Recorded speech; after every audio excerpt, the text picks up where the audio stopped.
officials and members, esteemed guests, good morning. Since the Universal Access to Quality Tertiary Education Act was signed by President Duterte last August 3rd, 2017, the government has kept its promise to fund the free tuition law according to the spirit it was written. In keeping with the spirit of the law, we have budgeted for the four main components of the law, namely free higher education in state universities and colleges, and local universities and colleges, free technical vocational education and training in TESDA, accredited technical vocational institutions, education vouchers through the tertiary education subsidy, and the establishment of a student loans program. For 2018, we are spending around 40 billion pesos on the free tertiary education program overall.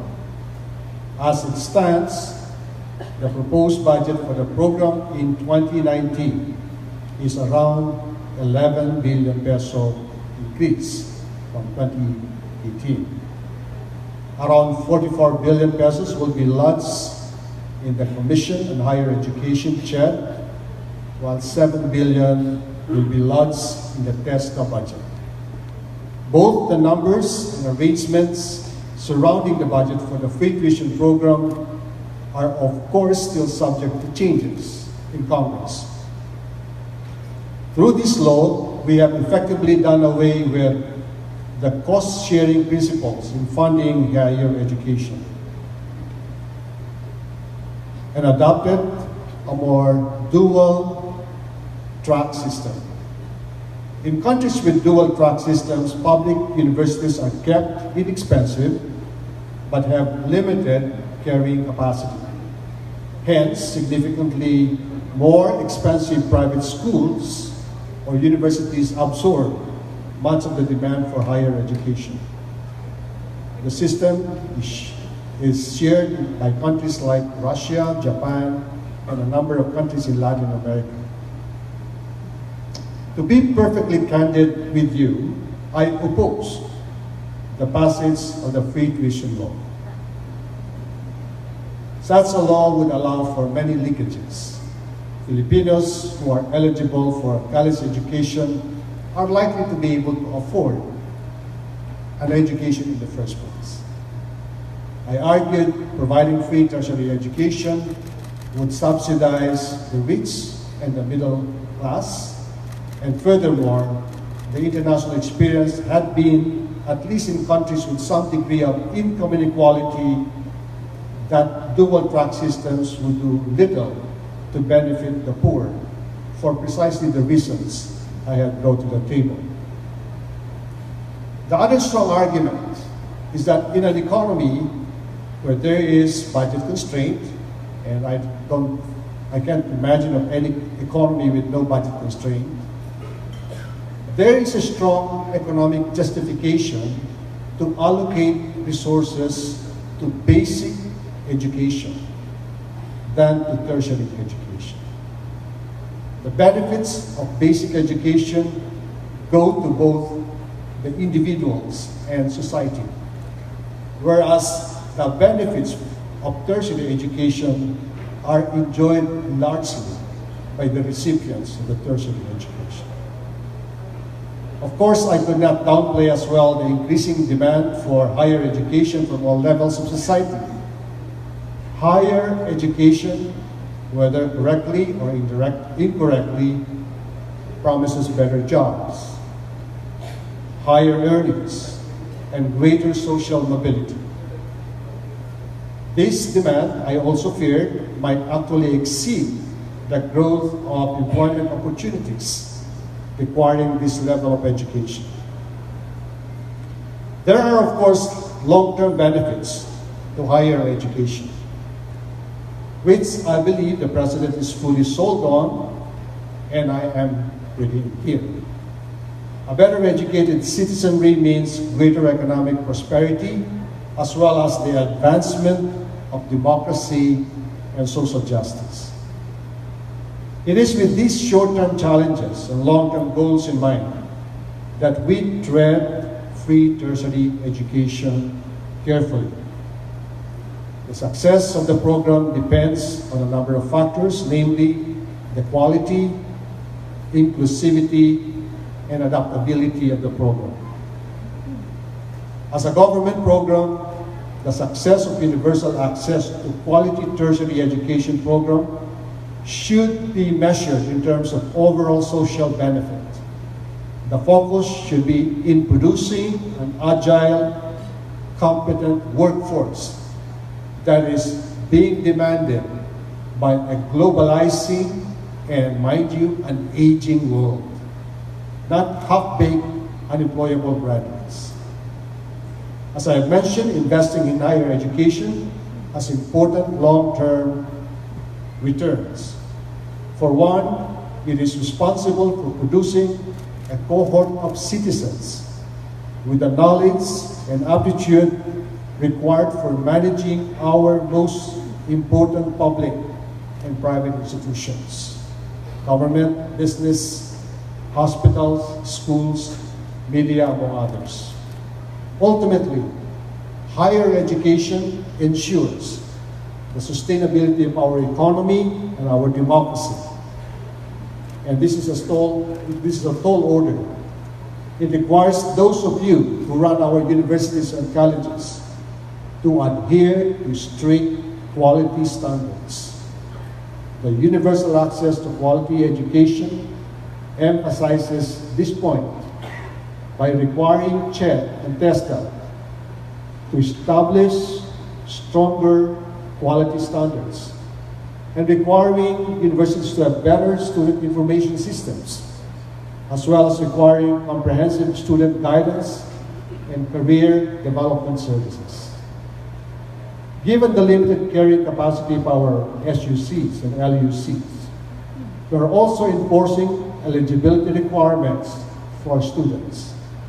To avail of free tuition, students have to comply with admission and retention requirements and should be able to finish the respective degrees within a prescribed period of time.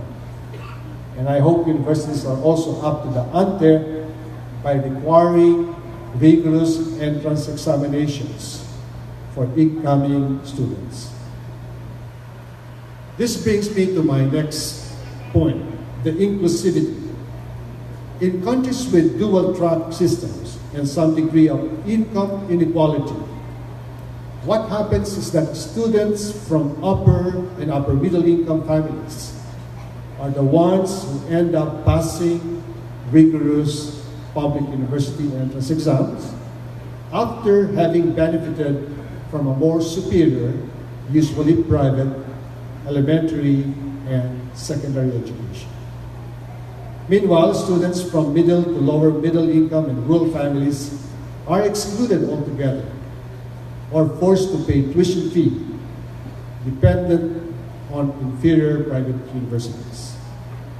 Fortunately, our free tertiary education has provided for safeguards for students coming from low income families through the tertiary education subsidy component. Through this component, free tertiary education is not only limited to public universities, but is also extended to private universities with the availability of education vouchers. On top of free tuition fees and allowances, students from low-income families can also apply for allowances to cover lodging costs, transportation costs, books, and other education-related expenses. Finally, the law requires SUCs, LUCs, and PVET institutions to formulate and implement affirmative action programs to enhance access for Lumans, Muslims, and other indigenous peoples, persons with disabilities, students from public schools, and students from depressed areas. There's no doubt about it. This law covers as much ground as possible when it comes to inclusivity. I hope the universities stay true to the spirit of the law and implement the right mix of programs to ensure access to free tertiary education for those who need it most.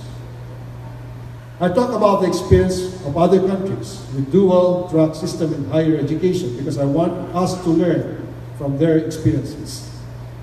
The way I see it, we not only have a benefit of hindsight, but of context as well.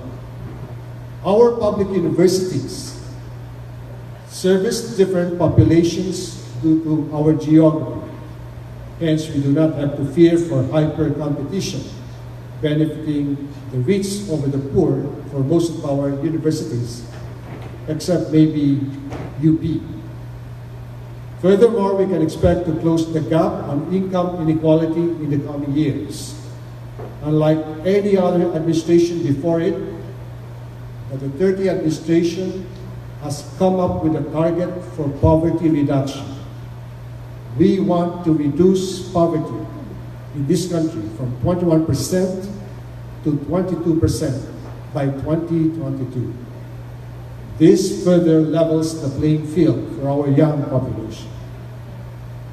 One limitation, however, is that we are still largely a service-based economy. And I fear the demand for higher education might exceed the growth of employment opportunities requiring this level of education. Then again, we are also living in times where changes brought about by technology are happening with an unprecedented rate. There is much discussion in business and investor communities on the increasing participation of artificial intelligence in various industries and in future work in general. Now, we are far from nearing a knowledge-based economy, but these are questions our higher education institutions have to be discussing as well. Our state universities and colleges have to be at the forefront of making sure our graduates are able to meet the challenges of the future. And this is my last point. Higher education has to be adaptive. Your graduates must learn to think global. They must be aware of the current global trends and phenomena while being able to act local, to appreciate, to apply these trends to our own context. These are just some of the points I will leave you today. As you implement the free tertiary education program in your universities, think about quality, inclusivity, and adaptability. And at the end of the day, we do not want just free education, but free, quality, relevant, and inclusive education. Of course, it's one thing to articulate state policy, and it's another thing to implement it. As the ones running your respective universities and colleges, yours is an all too important role. We are investing heavily into this program, and we need your help in ensuring its success. Keep in mind that the subsidy you receive comes from Filipino taxpayers. Spend it prudently. Invest in competent faculty. A competent faculty explains more than half of your student performance. Higher than the nice buildings or the size of classes. It's the faculty that matters. So invest in your faculty. Incompetent faculty produces dysfunctional graduates. As Secretary of Budget and Management, I would also like to remind you to fast-track your billings to Unifast so we can disperse your funds right away. Remember that we have adopted a one-year validity of appropriations, and by next year, we will be entering a cash-based budgeting regime. You have to be able to pay for your annual expenditures within the year with an expanded payment period of 3 months. So as Chief Executive of your respective universities, I know that you have your own ideas on how to foster free, quality, relevant, and inclusive education in your respective universities. Even so, I am glad that you have this avenue like PASUC, where you can meet, share, and discuss ideas, and hopefully create and push for a collective agenda for the benefit of our students in public universities. I share with you the commitment to convert our youth into an agile, competent workforce. Let us all work together in providing better, higher education in the country. Thank you and God bless.